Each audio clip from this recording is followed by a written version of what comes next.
It started with a notice taped to my front door. The homeowners association claimed that my pickup truck, parked neatly in my own driveway, was a violation of community rules. They said trucks weren't allowed because they were considered commercial vehicles. I thought it was ridiculous.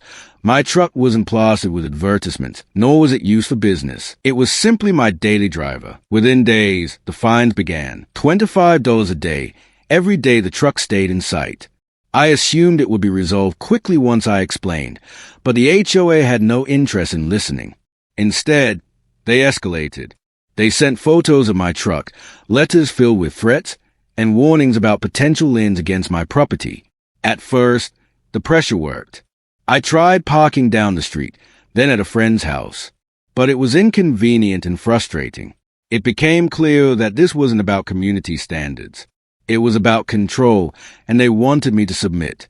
But I refused to be bullied. I pulled out the HOA's bylaws, determined to read them cover to cover. It was tedious, filled with legal jargon and endless sections about landscaping, trash cans, and paint colors. Yet buried deep in the vehicle section, I found something they had overlooked.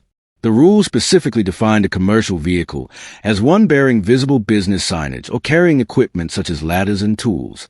My truck had none of those. By their own definition, it wasn't a commercial vehicle at all. That single sentence became my weapon. I gathered my documentation, clear photos of the truck, highlighted sections of the bylaws, and even comparisons with other vehicles in the neighborhood.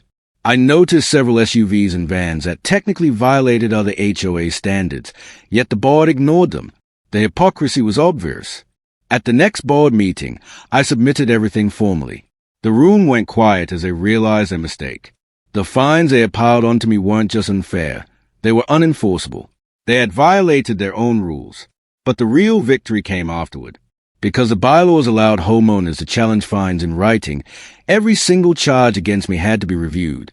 That meant hours of paperwork, wasted time, and administrative headaches. For them, not me. By the time it was over, the HOA had no choice but to drop every fine. And I didn't stop there. With neighbors frustrated by the same heavy-handed board, I began sharing my story. More people attended meetings, more voices spoke up, and the board quickly realized their reign of unchecked power was over. What started as daily punishment for owning a simple truck ended in their embarrassment. They thought they had me trapped with endless fines. Instead, their own bylaws became my shield and my revenge. In the end, I didn't just park my truck freely. I parked it proudly, in the same driveway they once tried to control, knowing their rules had backfired spectacularly.